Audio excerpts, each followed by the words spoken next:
A bill just passing the House wants to make airfares more confusing. The ironically dubbed legislation called the Transparent Airfares Act of 2014 wants to allow airlines to advertise the base prices only, so not calculating in extra taxes, extra fees. But is this fair to consumers? Here to debate, Mattie Duppler, the Budget and Regulatory Policy Director for Americans for Tax Reform, and Charlie Leoka, Chairman of Travelers United. Welcome to you both. Great to have you here. Mattie, I will start with you. You think the legislation is a good idea. Why?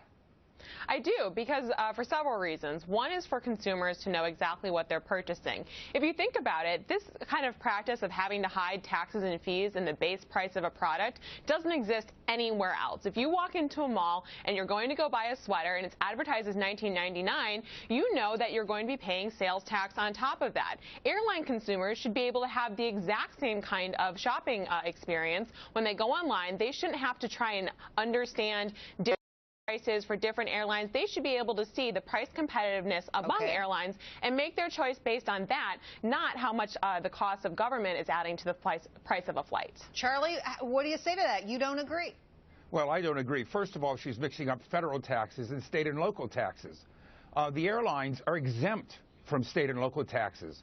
If they wanted to be subjected to state and local taxes, I'd be happy to let them add them on to the end.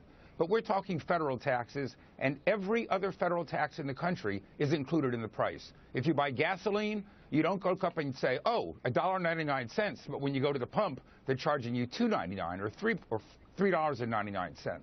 So she's talking apples and oranges here. All right, well, I want to break it down here so that people can see exactly what this looks like and what this legislation would do. So imagine airfare D.C. to Boston, a breakdown of the cost. The base fare would be something like $353.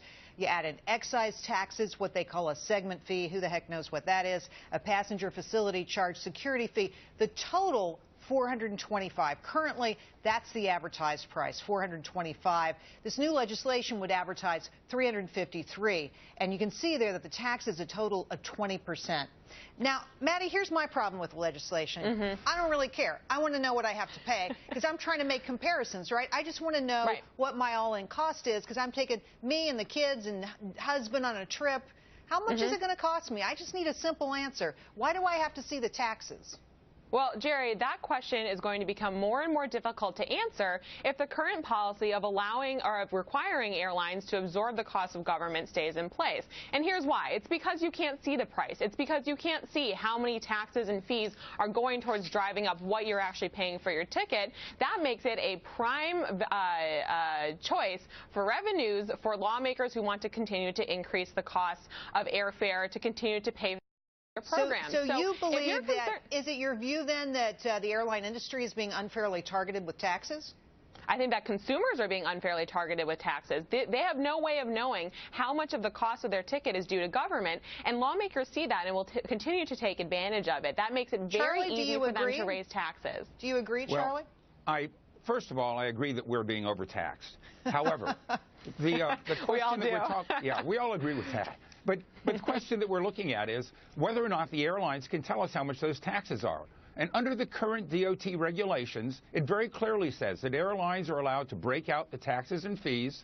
They just can't do it as predominantly as the full all-in price.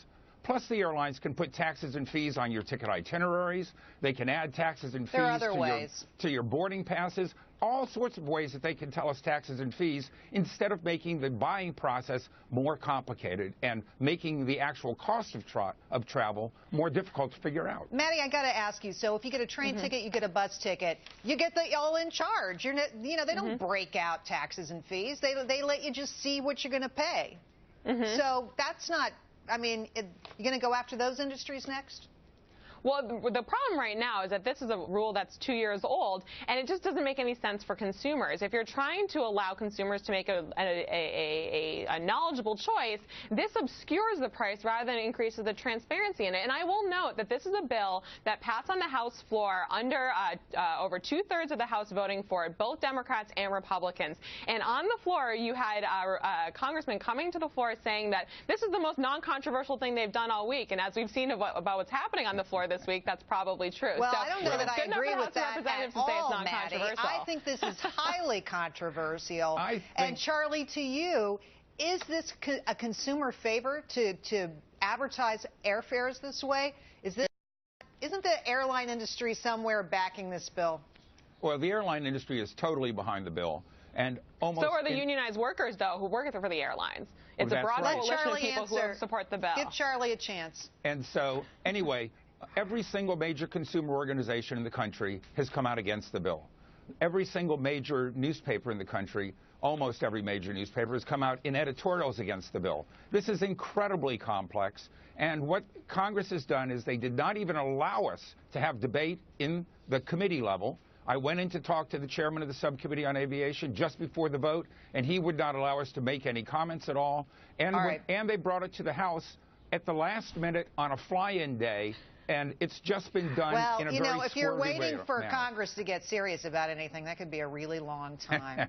Mattie and Charlie, thanks for coming on. Great job, both of you. Interesting debate. Pleasure. Thanks.